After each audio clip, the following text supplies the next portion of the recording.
Hello everyone and welcome to the finale of Let's Play Croc 2.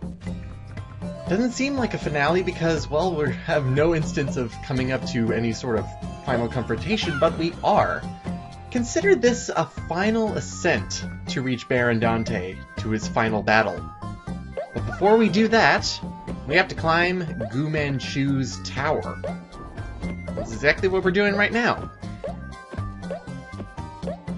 It's actually a rather good build-up in terms of like simplistic and just platforming all around. You have a series of rooms that you have to go through, including these kind of circular things where goo slowly rises. If you fall into the goo, you die. And then you have to start over, depending on where it is, depending on if it's the beginning or one of the checkpoints. In terms of enemies, we have some new enemies. They're piles of goo. When you have a theme, you stick to it, and they're also angry. But yes, Gu Manchu was the goo monster that the professor mentioned before he slammed the door in our face, and we have to deal with all this crud. We have no idea where the professor is right now. He might as well be in trouble again. But we just have to deal with what we're dealt with.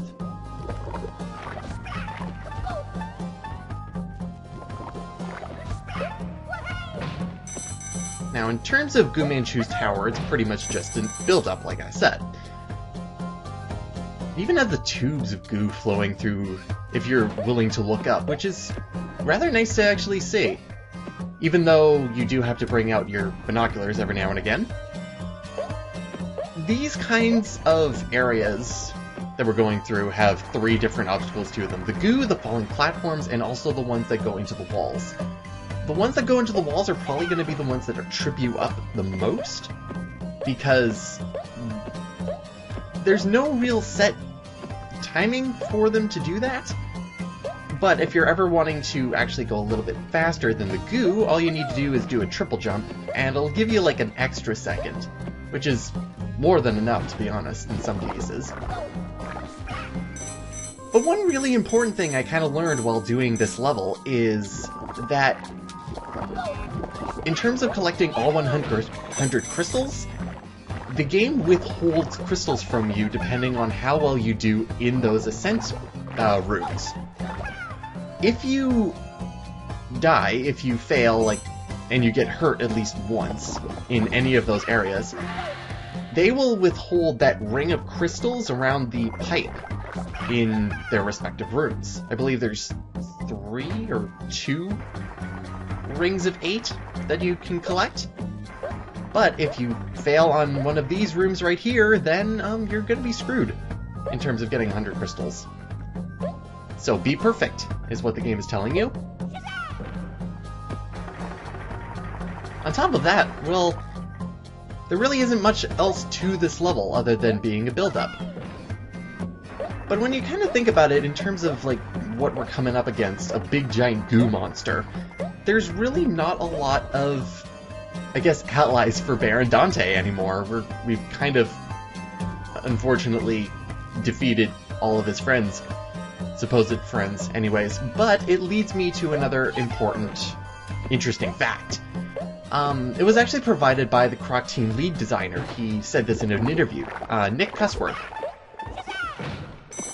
He said in an interview, and I quote, "Swap Meet Pete was named after our lead animator, Pete, or Peter Day. Swap Meets are like car boot sales in the US. Cannon Both Keith was named after our then development manager, Keith Robinson. Flavio the Thermal Fish was named after the project server, which was named after the F1 guy. Ellipsis, I can go on, ellipsis." So the interesting fact here is that all of the, or relatively all of the names of the bosses, at least for Croc 2, I'm not really sure about Croc 1, they were all named after people on the design team or things that they used. So it's not just specific to people, because with Flavio apparently was named after their server, so that's interesting. I wasn't able to come up with anything more in order to match the other ones, like, for instance, like, the Village Masher, I don't think there is anything to that one compared to, say, like, Venus Flyvon Trap. I'm not sure. But there's your fun fact for you. And it's at this point that we have our last 2 boxes of crystals. And through the door, coming up next, it's going to be our confrontation with Gu Manju. He's not much of a conversationalist. So here's our boss fight. Can you guess what's going on? Gu Manju really doesn't actually do anything. He just shoots more goo at you because that's all he knows, is goo. Actually, this technically isn't really a boss fight. It's more like a Roger Red Ant situation, because all you need to do is tail whip this. And then you're done. See ya, goo monster. And with that, we have nothing standing in our way, and we've reached the top. It's time for Dante's final fight. I really like just the background images there. Let's make our way up. You know, I got a little bit of hatred towards you, little guy, because, well, we had to do all that crud. And I don't think we really needed to. But the professor here is going to help us out with this final confrontation. As the music swells, and it becomes another fight with Baron Dante. For real this time. The whole boss mechanics actually brings back something from Croc 1 that we actually hadn't seen yet. And that is he creates golems out of the rocks. Which then go straight after the professor. Not interested in you in any way. The golems pretty much act as the snatching, as the Dantinis who snatched up gobos in some of the levels in Croc 1. You just have to then tail swipe it and then the professor is free. So this boss fight is technically like on a timer. And on a good timer, not a bad timer, because what you're pretty much doing is escorting and making sure that the professor is safe, or making sure that the colored crystals get to their respective spots, because he's gonna do some science, I suppose. I guess it's working on Baron Dante, but then again, I'm not really sure with him being revived from the dead and all. You do have to run forward during this wind blowing segment, otherwise you'll be thrown off the side. Otherwise, the only thing that Baron Dante does otherwise is just shoot fireballs at you every now and again.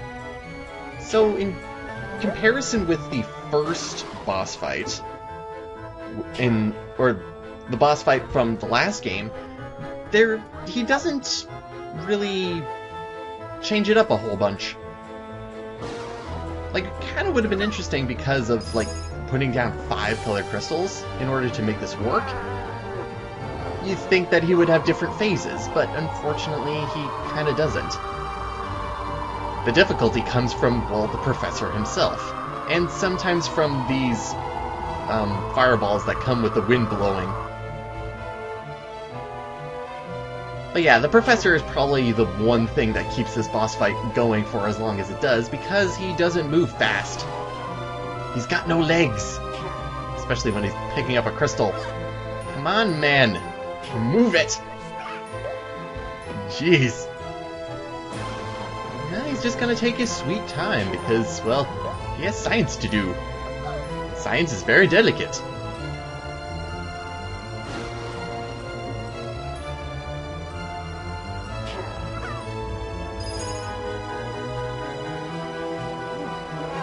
Four down, 1 to go. And sometimes getting blown by the wind doesn't work as well as you think. So the fireballs kind of range in difficulty depending on where they show up, because, well, they kind of show up randomly. So if they show up in the exact same spot that you're running, if you're unlucky, you can get caught in multiple fireballs. Otherwise, you should be good to go. All we have to do is wait for the professor to do his little trot all the way down, and we should be good to go for Baron Dante. So in terms of how I feel about this boss fight, could be a little bit better if they implemented the phases more. But otherwise, it's fine.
Aloha, aloha, aloha,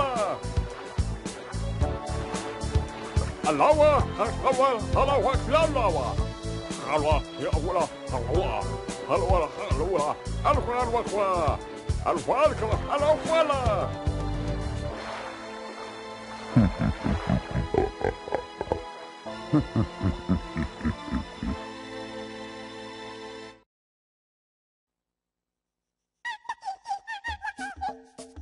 And even though the story is now at an end, we have found our parents, we ditched them. Yeah, because we're not done yet. We still have a puzzle piece to get in the Inca village.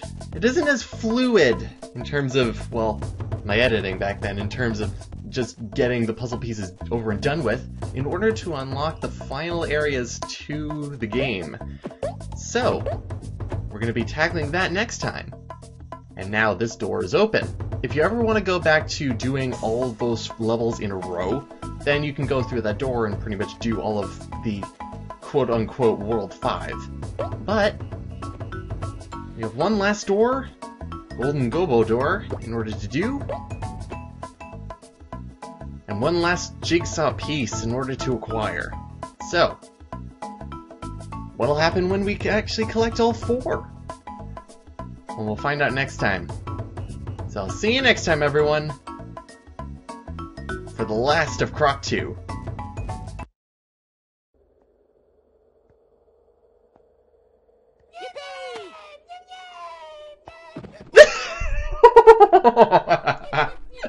Oh my god, I forgot he did that. Okay, that's great. It's what you deserve.